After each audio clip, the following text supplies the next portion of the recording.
Quero manifestar a minha alegria diante do convite que recebi do reverendíssimo Padre Jorge, nosso pároco, para estar aqui nessa comunidade paroquial, nesse dia tão especial para nós, nessa sexta-feira da Paixão.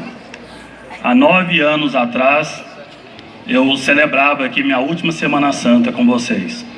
O tempo passa muito depressa. Hoje a graça de Deus nos concede a oportunidade do encontro para juntos refletirmos esse momento de dor e ao mesmo tempo de esperança. Vamos fazê-lo em nome do Pai, do Filho e do Espírito Santo. Vinde, Espírito Santo, enchei os corações dos vossos fiéis e acendei neles o fogo do vosso amor. Enviai o vosso Espírito e tudo será criado e renovareis a face da terra. Oremos. Ó Deus, que instruíste os corações dos vossos fiéis com a luz do Espírito Santo, fazei que apreciemos retamente todas as coisas, segundo o mesmo Espírito, e gozemos sempre da sua consolação. Por Cristo Senhor nosso. Amém. Senhor, tende piedade de nós. Senhor, tende piedade de nós. Cristo, tende piedade de nós. Cristo, tende piedade de nós. Senhor, tende piedade de nós. Senhor, tende piedade de nós. Nossa Senhora das Dores, rogai por nós. Pater, e manos tuas comendo Espírito meu.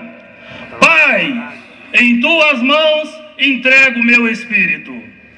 Mais uma vez, irmãos e irmãs, aqui nos reunimos diante da cruz de Jesus, na noite santa de sexta-feira da Paixão. Aqui se encontram contritos e piedosos, pais e filhos, adultos e crianças, idosos e jovens, justos e pecadores, endividados, ricos, pobres, doentes e saudáveis, moradores da cidade, da zona rural e visitantes. Todos olhares fitos na cena do Calvário, que nos relembra o sacrifício supremo do Filho de Deus para salvar a humanidade inteira. Todos ouvidos atentos às palavras do pregador, que nos recorda o drama divino da nossa salvação. Jesus nasceu para nos redimir, demonstrando grande prova de amor por nós. Depois do pecado de Adão e Eva, depois dos nossos muitos pecados, as portas do céu se fecharam para nós. Ninguém na terra podia reabri-las, mas Deus, que os anjos rebeldes não perdoara, a nós, homens e mulheres, ó mistério da misericórdia divina, a nós, Deus quis perdoar-nos e tudo fez para perdoar-nos. Tudo fez como? Conta uma lenda cristã que um rei famoso, amante das guerras, querendo perpetuar suas muitas vitórias, chamou o mais célebre pintor do seu reino e lhe disse: quero que coloques em quadros as peripécias das várias batalhas que venci, a fim de enfeitarem as paredes do nosso salão nobre. O pintor, que detestava guerras, impôs uma condição: ninguém, nem mesmo o rei, poderia ver o seu trabalho, a não ser no dia da inauguração. E o rei aceitou. No dia marcado, o rei com seus ministros e cortesãos, os generais com seus soldados engalanados, ricos e pobres, todos já estavam corroídos de curiosidade. Tocaram-se as trombetas, estrugiu a fanfarra de música festiva e abriu-se a porta do grande salão. Um grito de horror explodiu de todas as bocas. Logo de frente, um enorme quadro mostrava a cena de uma bomba estourada, lançando aos ares os corpos de vários soldados despedaçados. E embaixo a frase inesperada: eis os frutos da guerra. Em outro quadro se via um campo de batalha, coalhada de cadáveres de soldados mortos, numa cena terrivelmente macabra. E a frase sinistra: eis os frutos da guerra. Mais adiante, outra pintura exibia mulheres de cabelos desgrenhados, olhos esbugalhados de dor, gritando e chorando a morte dos maridos que não voltariam mais, deixando-as viúvas, perdidas e desesperadas. E a explicação em letras vermelhas: eis os frutos da guerra. Em seguida, uma cena triste: crianças esquálidas e famintas, andando pelas ruas e praças a pedir comida e esmola, bracinhos estendidos num gesto de fazer dó. E a sentença fatídica: eis os frutos da guerra.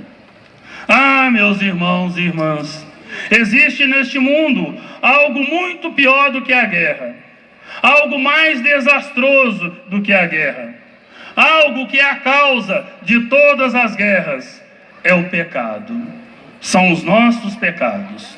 Como dizia o grande orador Padre Antônio Vieira, o pecado é o mal, que só é mal e nada mais do que mal.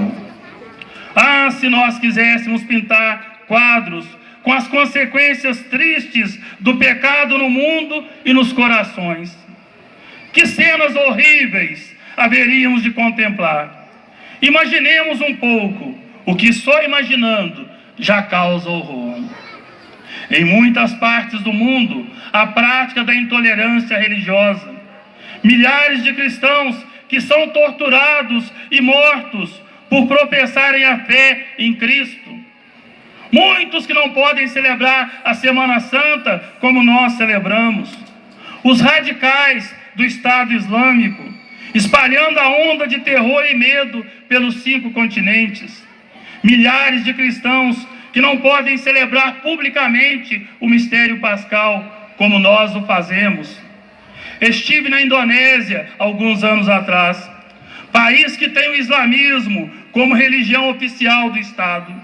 Vi de perto o que é celebrar a Eucaristia com guardas e seguranças nas portas da igreja para evitar atos de vandalismo e ataques dos grupos radicais.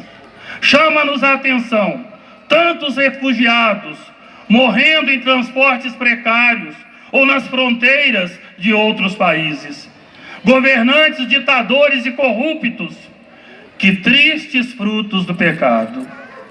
Em muitas famílias que se dizem cristãs e católicas, os pais, ditos modernos, dão de tudo para os filhos: conforto, estudo, lazer, computadores, celulares, tablets, Wi-Fi com internet ilimitada, viagens para Disney ou para diversos paraísos turísticos, mas não lhes dão o mínimo de educação religiosa. Não rezam, nem ensinam a rezar. Levar os filhos à igreja, à missa, à catequese, nem pensam nisso. Quantos lares assim paganizados? Que tristes frutos do pecado. Quantos e quantos se afastam da prática religiosa, da palavra de Deus, dos santos sacramentos. Em muitas igrejas, os sacrários são abandonados na solidão, os confessionários deixados às moscas, o preceito da missa dominical tranquilamente desrespeitado, as pastorais e movimentos necessitando de mais agentes para a obra da evangelização, principalmente as pastorais sociais. Há católicos que só vão à igreja quando precisam de algum benefício ou meio forçados para o batismo, para o casamento ou para o enterro de algum amigo ou conhecido. Ou então, pior ainda, só vão à igreja levados por mãos alheias para o próprio batismo, para o casamento ou para o próprio enterro. Por este descalabro religioso, todos nós somos responsáveis.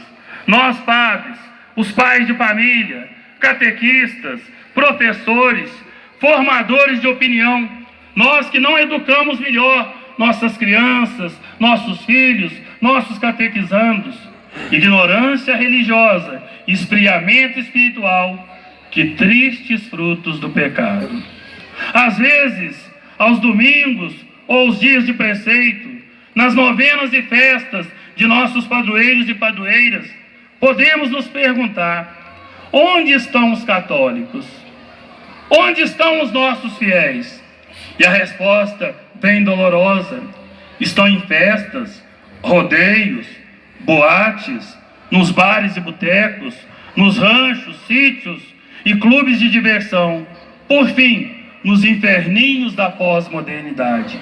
Ali se perdem maridos e esposas embriagados, que tanto mal fazem às famílias, aos filhos. Ali se enterram, no abismo das drogas mortíferas, nossos adolescentes e jovens desorientados. Quantos pais não sabem o que fazer para salvar os filhos, vítimas de traficantes gananciosos e sem escrúpulos? Quantas famílias veem seus jovens mergulhados em antros de perdição?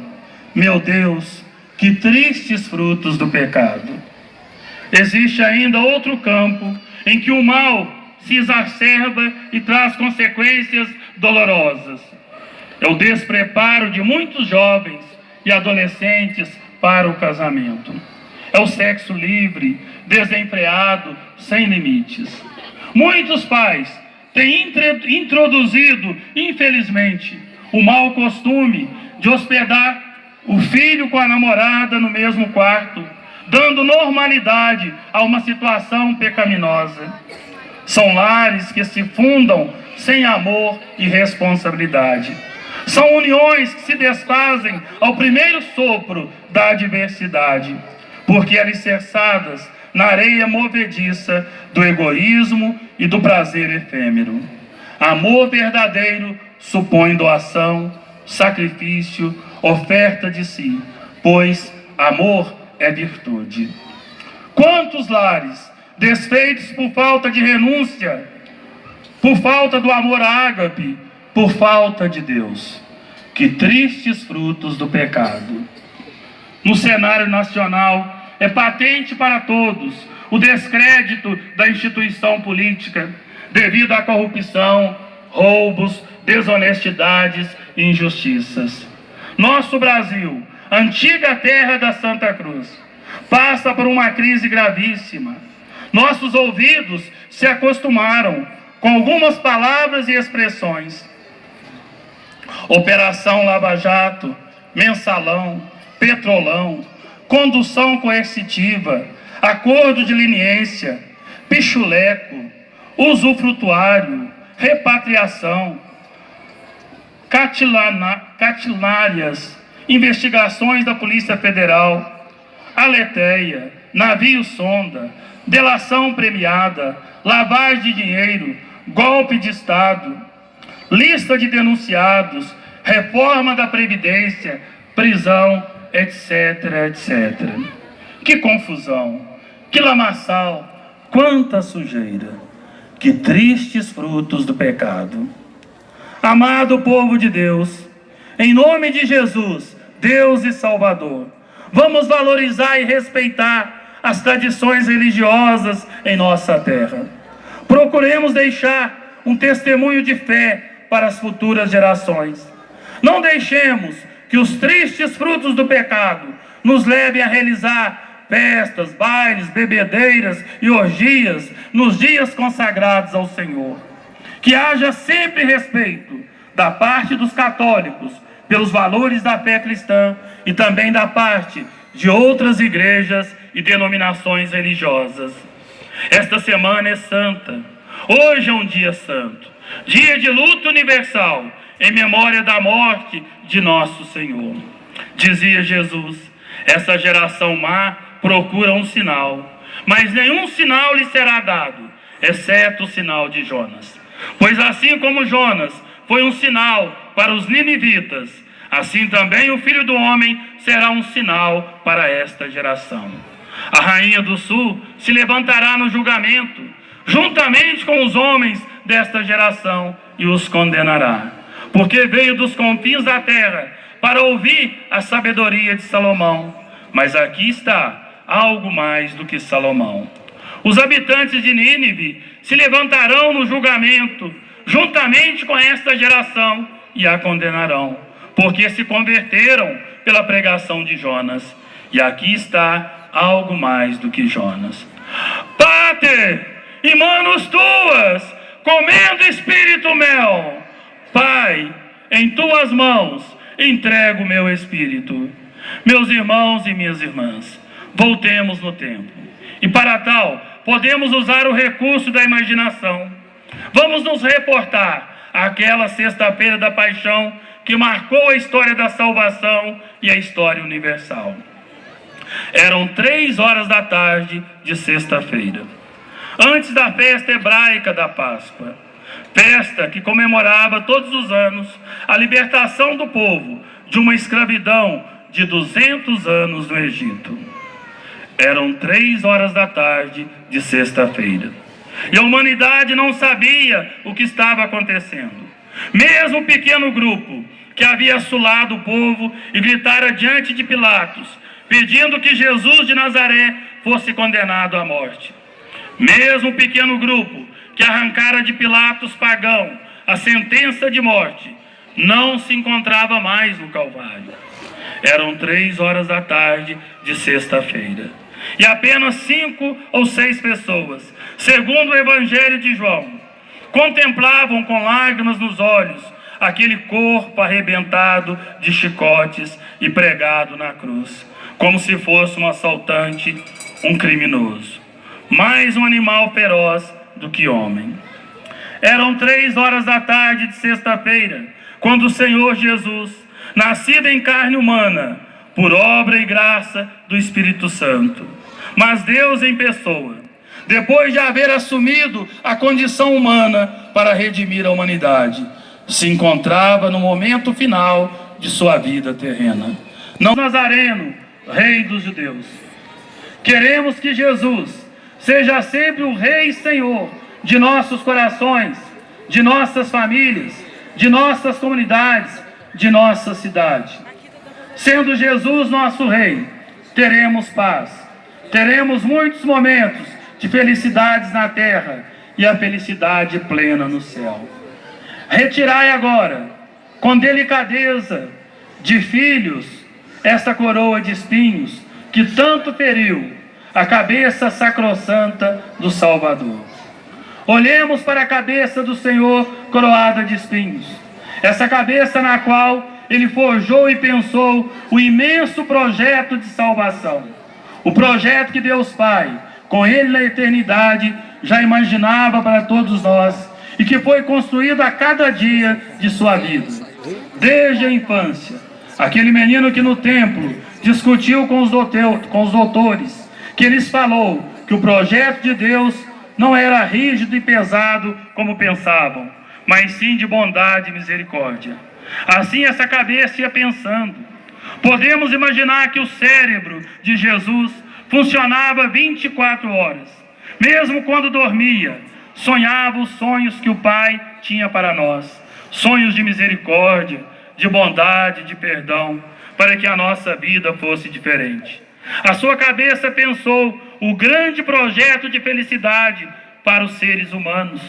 Ele viu e percebeu como, no seu tempo, as pessoas eram infelizes e com isso sofreu muito. Percebeu que os pobres e doentes, os ancianos, que chamamos de leprosos, eram segregados e expulsos da sociedade. Ele ia chamando-os, acolhendo-os, curando-os para integrá-los, trazendo-os para o convívio de todos.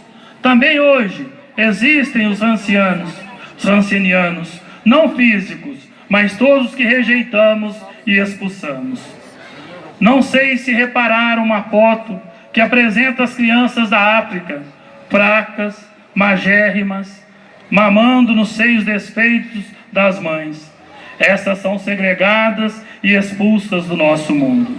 Jesus, já na cruz, com dificuldade até de respirar, olhou para esta humanidade e fez esse imenso projeto de salvação. Com a mão direita, ele perdoou tantas vezes. É o braço que depois a igreja quis comunicar a todos nós, sacerdotes.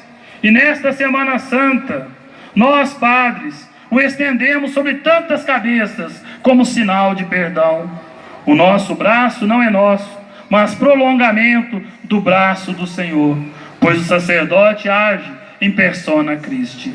O poder não é nosso, mas dele, que nos deu o poder de perdoar pecados. Como bem disse o fariseu, só Deus pode perdoar pecados. Quem dera pudéssemos procurar no mistério, no corpo de Jesus, e ver com os olhos físicos como os pecados eram perdoados.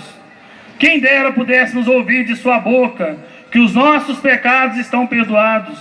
Mas esse poder ele quis deixar através do tempo da sua igreja a todos os ministros. Também o braço esquerdo não é aquele desastrado por não ter astro, aquele que não serve para nada. Para Jesus, o braço esquerdo foi também o braço da misericórdia, porque ele abraçava com os dois braços. Quantas vezes ele abraçou e acolheu os pecadores de sua época, e continua nos abraçando ao longo da história. E quando é que recebemos o abraço do Senhor? No abraço da paz em nossas celebrações. Nós nos abraçamos, é o abraço do Senhor. Todas as vezes que uma mãe acolhe o seu filho que volta arrependido de alguma aventura equivocada, é o abraço do Senhor. Todas as vezes que o esposo e a esposa se abraçam no amor, esse amor que gera a vida, é o abraço do Senhor. Em infinitos abraços encontramos o Senhor, porque Jesus é o grande profeta da felicidade. A felicidade passa pelo nosso corpo, pelos nossos abraços, pelos nossos carinhos, pela pureza dos nossos olhares. E Ele mesmo nos ensinou que só assim seremos felizes. Retirai os cravos dos pés do Senhor dos passos, seus pés que percorreram o chão de sua época, quando não havia os meios de comunicação que temos hoje. Eram pés carnais que palmilharam a terra santa, Galiléia, Samaria, Judéia. Subiam, desciam, iam às alturas de Jerusalém, desciam às profundezas de Jericó. Em cada caminhada pregava, ensinava a salvação, o amor, o perdão de Deus. Jesus foi um andarilho impressionante. Se observarmos bem o Evangelho, vamos perceber as infinitas vezes em que ele está passando. Neste ano vocacional diocesano, faz-se mistério observar um pormenor muito bonito. É que ele escolheu os apóstolos andando, passava, chamava um e outro. Diante do telônio, viu Levi, chamou, e depois lhe deu o nome de Mateus. À beira-mar, viu os pescadores consertando as redes, chamou-os. Era João, era Tiago, era Pedro, era André. Assim ia chamando um a um, sempre andando. Com seus pés ia passando e recolhendo. Quem sabe o Senhor não passará diante dos jovens de hoje, olhará seus olhos e lhes chamará para ouvir a sua voz. Ele continua querendo chamar novos discípulos, novos sacerdotes, novos coordenadores, agentes de pastorais e servidores. Nesta praça podem estar tantos servidores do Senhor.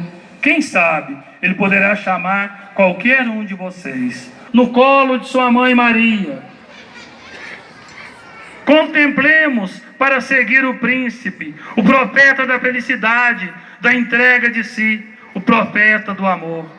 Nosso irmão, o Papa Emérito Bento XVI, escreveu uma encíclica sobre o amor, Deus Caritas Est. Quando era um jovem teólogo, sem nem imaginar que chegaria a este cargo de Papa, num de seus livros chamado Introdução ao Cristianismo, escreveu 3 frasezinhas muito bonitas, que gostaria de deixar como última palavra nesta noite. Falando do amor, Bento XVI disse: o amor quer eternidade. O amor de Jesus quer que nós sejamos eternos. Ele é o profeta da eternidade. Continua o Papa: o amor faz eternidade. Tudo que fizermos, tudo que construirmos, todos os nossos atos por amor têm um toque de eternidade e não desaparecerão. Terminando, Bento XVI diz: o amor é eternidade. Esse amor que é eternidade é o amor que Ele coloca no fundo de nosso coração. Não há nada que temamos mais que a morte. E ele, jovem, também temeu, chegando a pedir ao Pai que afastasse dele o cálice da morte. Chegou a suar sangue, a sentir terror, espanto diante da morte. Mas, na última hora, no instante final, baixou em seu coração a doçura do amor de Deus. No Evangelho, lemos as duas frases: Eloi, Eloi, lama sabachthani. Meu Deus, por que me abandonaste? É um momento terrível. Depois diz: Pater, em manos tuas, comendo espírito meu. Pai, em tuas mãos entrego meu espírito. No primeiro momento não chamou de pai, disse Deus. Parece que o viu longe, e depois de um mínimo intervalo, de minutos talvez, baixou em seu coração uma paz serena. Aquele Deus que parecia abandoná-lo se transformou no Pai, em cujas mãos ele se entregava. Esse milagre só pode ter sido feito pelo amor. O amor do Pai para ele e dele para o Pai. Agora, meus irmãos e minhas irmãs, no alto do Calvário, permanece solitária, apontando para o infinito, a cruz de Jesus. Pela cruz de Jesus, pela cruz, Jesus triunfa do pecado. Pela cruz, Jesus triunfa da morte, filha do pecado. Pela cruz, Jesus triunfa do inferno e de suas potências diabólicas. A cruz é o sinal, é o estandarte do cristão. A cruz resume os grandes mistérios, as principais lições da nossa.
Ó vós todos que passais pelo caminho, olhai e vede se a dor semelhante à minha dor. Nós agora, Padre Sebastião e eu, incensaremos a imagem do Senhor morto e já vamos nos preparando para o início da procissão do enterro. Peço à banda de música que execute uma marcha fúnebre. Aproveito e agradeço ao Padre Sebastião pela sua presença, por ter nos ajudado a refletirmos sobre a paixão do Senhor, sobre o amor de Deus por nós na cruz de Cristo. Que Deus o abençoe, o recompense por estar aqui conosco.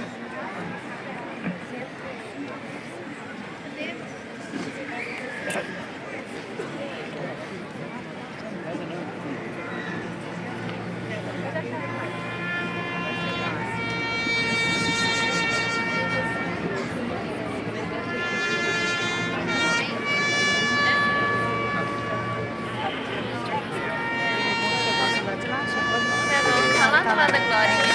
Glorinha tá lá.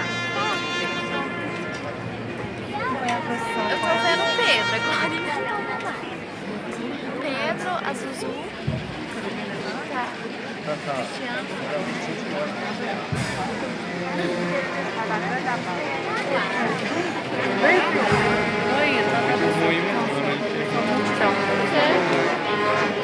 Zuzu tá. O Cristiano é um pouco lá. O Pedro, dá uma pesadinha. Você não consigo tirar essa cadeira, né?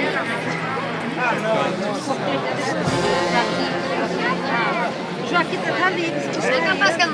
A imagem de Nosso Senhor morto, que conduziremos piedosamente pelas ruas de nossa cidade, fazendo memória do cortejo fúnebre do sepultamento de Jesus. Agora serão incensadas também as imagens de Nossa Senhora das Dores e São João Evangelista. Acompanhemos. Lembro que o ECC da nossa paróquia está vendendo velas de frente à Igreja Matriz.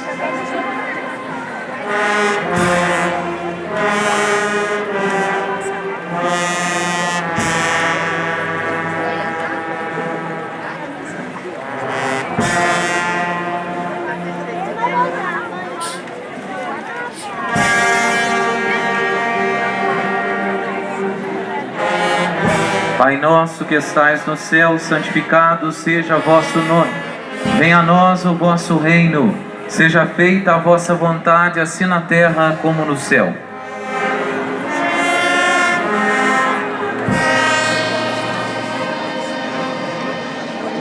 Ave Maria, cheia de graça, o Senhor é convosco. Bendita sois vós entre as mulheres. Bendito é o fruto do vosso ventre, Jesus.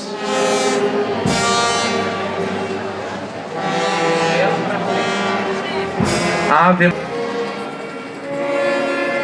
Glória ao Pai, ao Filho e ao Espírito Santo. Ó meu bom Jesus, perdoai-nos, livrai-nos do fogo do inferno, levai as almas todas para o céu e socorrei principalmente as que mais precisarem.